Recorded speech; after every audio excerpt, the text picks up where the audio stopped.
While you were scrolling through beach photos and deciding where to retire in Southeast Asia, something catastrophic happened in the Philippines.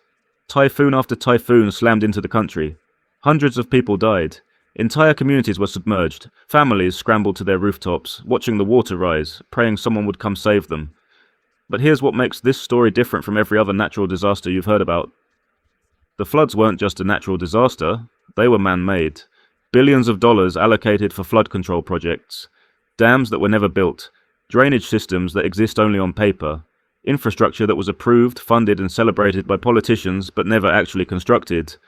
The money gone, stolen, pocketed by officials at every level of government, and now thousands of Filipinos are taking to the streets, not just protesting, holding up their middle fingers at government buildings, demanding every single official involved be thrown in prison.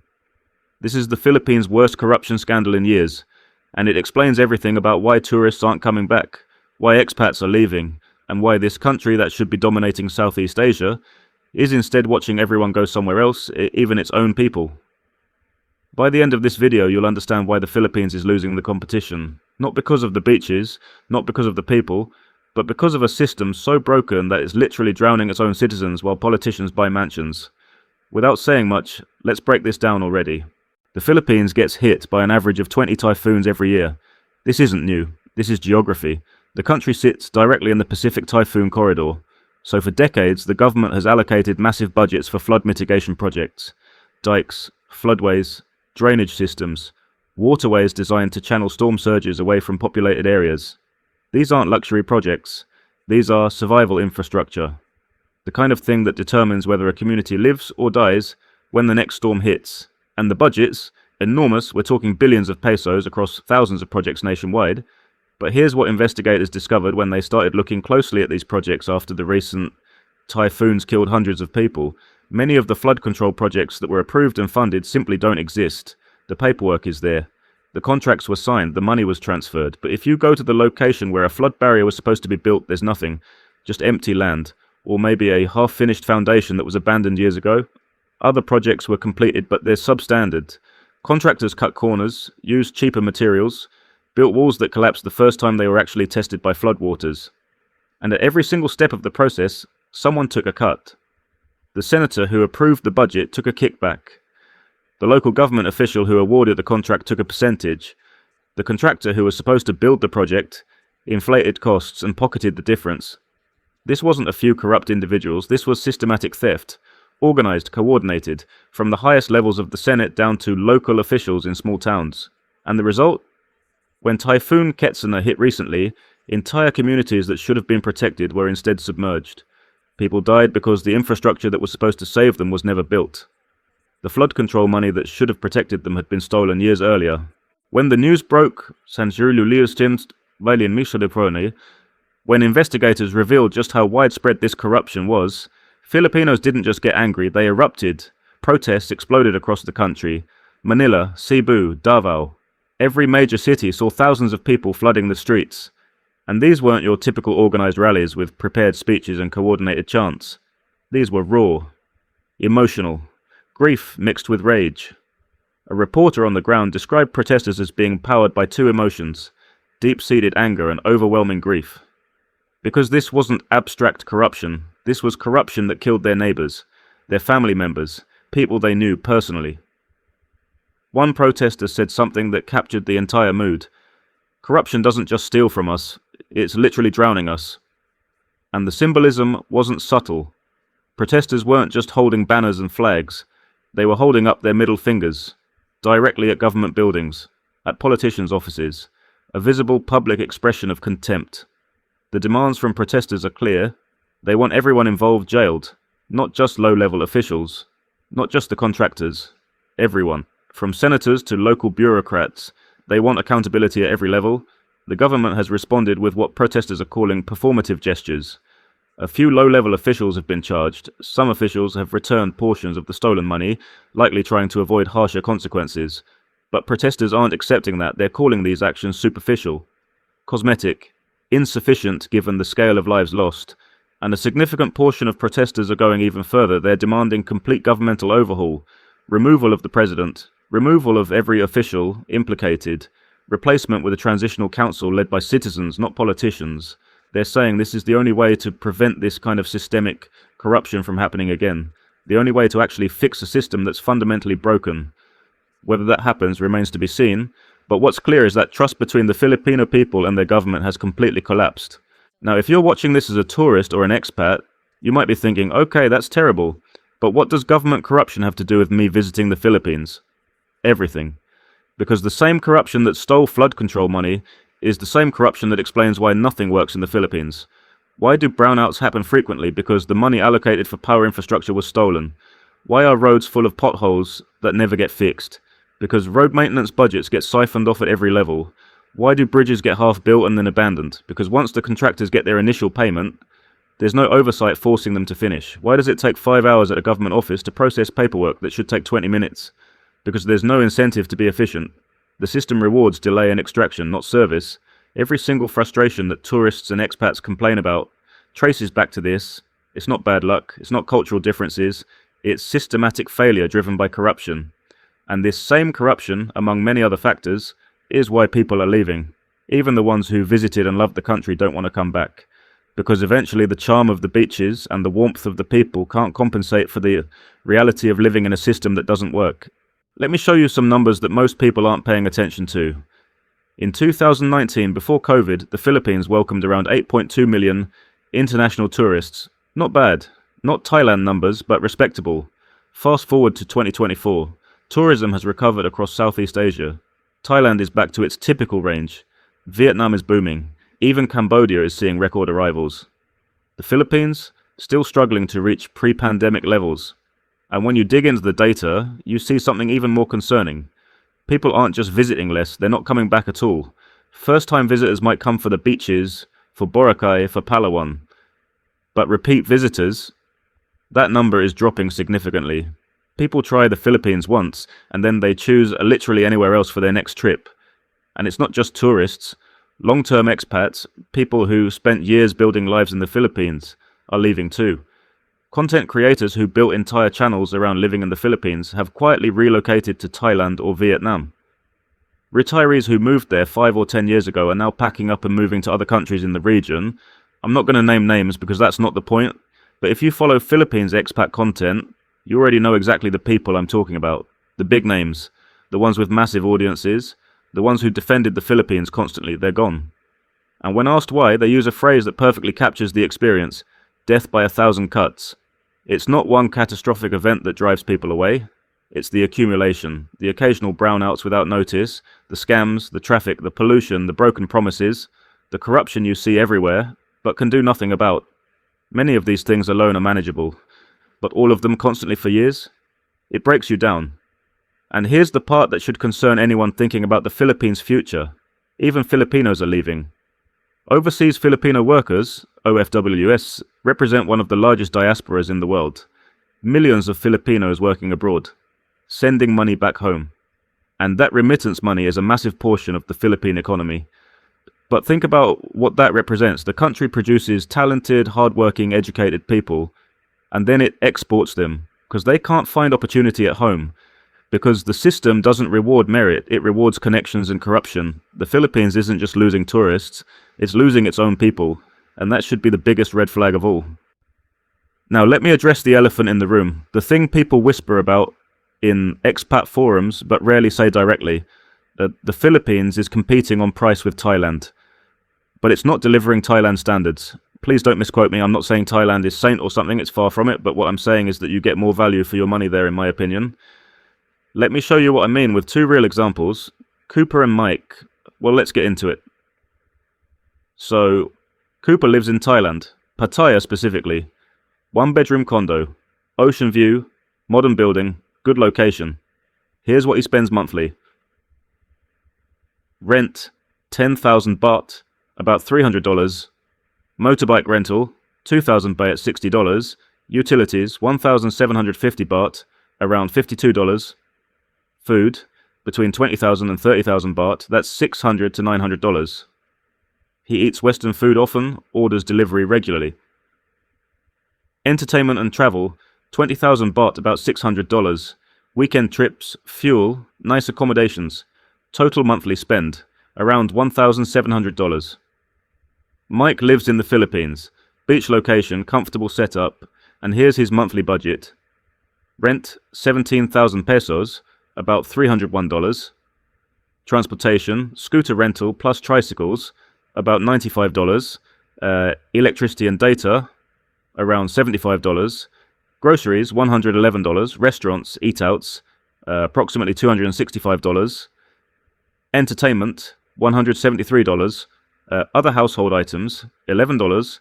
Total monthly spend, around $1,100 to $1,500 depending on the month. So on paper, Mike is saving maybe $200 to $600 per month compared to Cooper. But here's what that comparison doesn't show. Cooper in Thailand gets more reliable electricity. He gets much smoother roads. His motorbike isn't constantly dodging potholes that could wreck his suspension. He gets functioning infrastructure.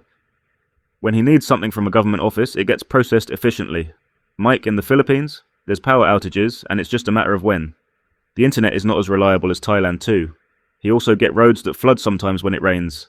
So yes, Mike is technically spending less, but Cooper is getting more value for his money in my opinion, because if Mike tries to live similar life as Cooper, nothing much, just more Western lifestyle, so he'll likely spend more, and for those that know, they know. And here's the conclusion most people eventually reach. They'll gladly pay that extra $500 per month to stay out of the Philippines, because the savings aren't worth the frustration, the discount isn't worth the infrastructure failures, the cheaper rent isn't worth the constant stress. This is why the Philippines is losing.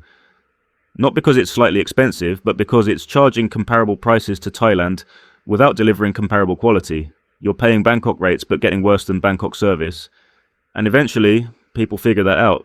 But well, if you disagree with this, then let me know in the comments. Now here's something that blows my mind every time I think about it. It costs more to fly within the Philippines than it costs to leave the Philippines and explore other countries. Let me give you specific examples. Manila to Palawan, a domestic flight, same country. That'll cost you anywhere from $100 to $200 depending on when you book. Bangkok to Bali, international flight, crossing national borders, different countries, around $80 to $120. Manila to Cebu, domestic $80 to $150. Bangkok to Hanoi, international $60 to $100. Do you see the problem here? It's more expensive to explore your own country than it is to leave and go literally anywhere else in Southeast Asia. And I'm not talking about distance as the explanation. These aren't longer flights. Palawan isn't further from Manila than Bali is from Bangkok. This is pure market dysfunction, limited competition, high taxes, poor infrastructure, and also geographic layout. The Philippines is an archipelago of over 7,000 islands, making air travel a necessity rather than a luxury for inter-island movement. This reliance on flights often drives up prices compared to countries with well-developed surface transportation. Trains, buses. Guess what? Whatever the reasons may be, most people don't give two thoughts about it. They feel like they are not obligated to be here and that's it. Imagine if you're based in the Philippines and you want to travel, you're financially incentivized to leave the country rather than explore domestically. That's insane. And it's yet another way the Philippines shoots itself in the foot economically. Tourists come to the Philippines, see those domestic flight prices, and just book a ticket to Vietnam or Thailand instead. Filipino families want to vacation locally but realize it's cheaper to fly to another country. The Philippines is literally making it more expensive to stay than to leave, and then wondering why people keep leaving. Let me put the Philippines in context with its neighbors, because this is where the tragedy of wasted potential becomes most obvious, as I've said in my previous videos. 20 years ago, the Philippines and Thailand were somewhat comparable. Not identical, but in the same general category when discussing Southeast Asian destinations. Today, Thailand is light years ahead. Much modern from the airports to the roads, extensive public transportation, much more reliable power grid, healthcare system that attracts medical tourists from around the world.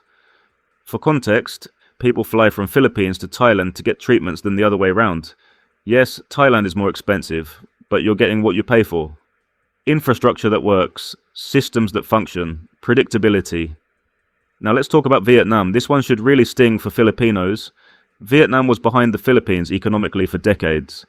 The Vietnam War devastated the country.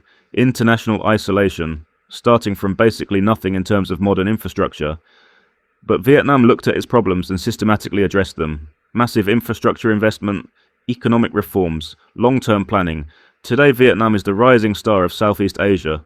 Modern cities, booming economy, investors pouring in, Tourists choosing it over more established destinations. You'd see people debating about whether to visit Thailand or Vietnam these days, but decades ago it was not like that. They went from behind to ahead in a single generation. Even Cambodia, which was considered the poorest and most troubled country in the region just 2 decades ago, is making moves. Parts of Siem Reap now have roads that rival or exceed many areas in Metro Manila. They're attracting investment, they're building, they're modernizing. Meanwhile, what's the conversation in the Philippines? The same conversations from 15 years ago. The same problems, the same excuses, the same promises of next year things will be different that never materialize. I've said it before and I'll say it again. The Philippines had every advantage.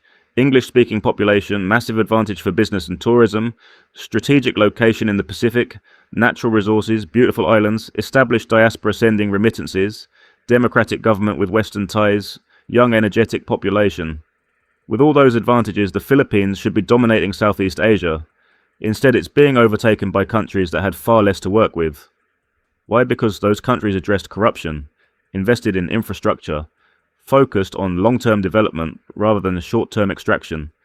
The Philippines keeps waiting for someone else to fix it, keeps blaming colonialism, foreign influence, bad luck, anything except looking inward and demanding systemic change, and the gap keeps widening. Here's what a lot of people don't realize about the current situation. It's not just that tourism numbers are down, it's that people who visit the Philippines once are actively choosing not to return. And that's different from simply going somewhere new. That's a rejection. I see it in the patterns. First-time visitors post beautiful photos from Palawan or Boracay. They talk about how stunning the islands are, how friendly the people are. Then 6 months later they're posting from Thailand, or Vietnam, or Bali, and they never go back to the Philippines. When you dig into why, the reasons are always the same. Death by 1,000 cuts, things that seem small but left a bad taste. The unannounced brownout that ruined their work deadline. The traffic that turned a 20-minute trip into 2 hours, the pollution, and the sense that everyone was trying to extract money from them. If it happens once, forgettable. But when it's constant, when every day brings a new frustration, people just decide it's not worth it. And here's what makes this particularly damaging for the Philippines. Word of mouth. When someone has a great experience in Vietnam, they tell their friends, those friends visit, some of them become long-term expats.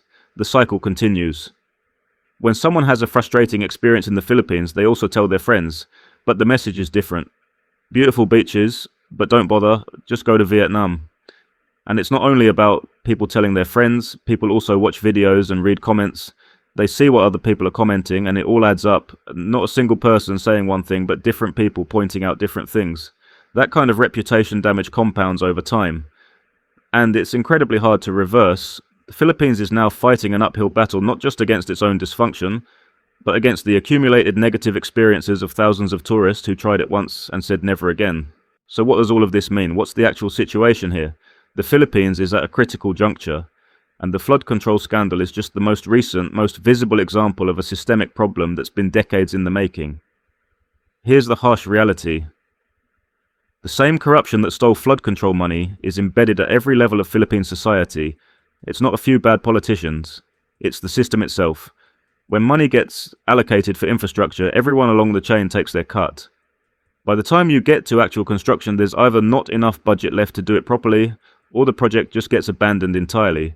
When regulations exist on paper but nobody enforces them, businesses cut corners, safety standards become suggestions, quality becomes optional. When offices are designed to extract bribes rather than provide services, every interaction becomes a negotiation. Efficiency dies, trust disappears, and when this has been the norm for generations, when everyone participates in or benefits from corruption in some small way, it becomes nearly impossible to fix. Because fixing it would require people to give up their piece of the pie. And that's the main problem. The protesters demanding change right now? They're fighting against decades of entrenched interests, powerful families, political dynasties, business networks built on corrupt relationships. Will they succeed? Well, the future will tell. Let me just tell you that the Philippines has had corruption scandals before, massive protests before, promises of reform before, and yet here we are, same problems, same patterns, same cycle. What makes this different? Maybe nothing. Maybe this is just another wave that passes and leaves everything fundamentally unchanged. Or maybe, just maybe, this is the breaking point. The moment when enough people decide they've had enough. when the middle fingers held up at government buildings turn into actual accountability. But I'm not holding my breath, and neither should you. If you're watching this and you're thinking about visiting or moving to the Philippines, here's what you need to understand. This isn't me telling you not to go. The Philippines has incredible natural beauty. The people, most of them, are genuinely warm and welcoming, as you must have heard or probably experienced yourself. There are experiences there you can't get anywhere else. But go in with your eyes open. Understand that the infrastructure doesn't work reliably. Depends on where you decide to live, but I will say you budget for brownouts, traffic delays. Don't plan anything very time-sensitive recklessly because nothing runs exactly on schedule. Understand that scams are common. Not universal, but common enough that you need to be vigilant. Verify everything. Trust cautiously. Well, you should do this anywhere else, but I'm just saying as usual. Also understand that corruption affects everything. The roads you drive on, the government services you access, the business deals you make. It's not background noise, it's the environment. And if you're thinking about living there long term, really think hard about what you're signing up for. Talk to expats who have been there for years. Ask them about the challenges, not just the positives. Ask them if they'd make the same choice again knowing what they know now. Because the reality is much more complicated than the tourism brochures suggest. The beaches are real, the beauty is real. But so is the dysfunction, so is the corruption, so is the frustration that eventually wears people down. For some people, the trade-offs are worth it. They find their niche, they adapt, they build a life that works, despite the challenges. But for many others, they eventually reach a point where they've had enough, where the accumulated frustrations outweigh the benefits, where they realize they'd be happier somewhere else, and increasingly that somewhere else is Vietnam, Thailand, Malaysia, or any of the other Southeast Asian countries that have figured out how to actually deliver basic services to residents and visitors. But what I'd suggest is that you visit anywhere you decide to retire or relocate to a few times, rather than just packing all your bags the very first time and all that. Let me remind you that the Philippines flood control scandal isn't just about stolen money or dead infrastructure projects. It's a window into why a country with enormous potential keeps falling behind. Why tourists visit once and never return. Why expats leave after years of trying to make it work. Why even Filipinos are choosing to build their lives anywhere but home, if they see the opportunity. This isn't about hating the Philippines or attacking Filipino people. The protesters in the streets, the ones holding up their middle fingers at government buildings, they're the heroes in this story. They're demanding better. They're refusing to accept that corruption is just how things are. They deserve a government that works for them instead of taking from them and not giving anything back. They deserve infrastructure that actually gets built. They deserve a system that rewards honesty and competence instead of connections and kickbacks. And until they get that, the exodus will continue. The tourists will keep choosing Thailand. The expats will keep relocating to Vietnam. The talented Filipinos will keep seeking opportunities abroad. Not because they don't love their country, but because loving a country doesn't mean accepting a broken system. If you found this video helpful, share it, especially with people who are considering the Philippines for retirement or long-term living. They need to understand the full picture, not just the highlight reel. Drop a comment with your thoughts. If you've been to the Philippines, what was your experience? If you've left, what was the final straw? If you're Filipino, what do you think needs to change? Subscribe for more honest, in-depth coverage of what's really happening across Southeast Asia. Thanks for watching, and I'll see you in the next one.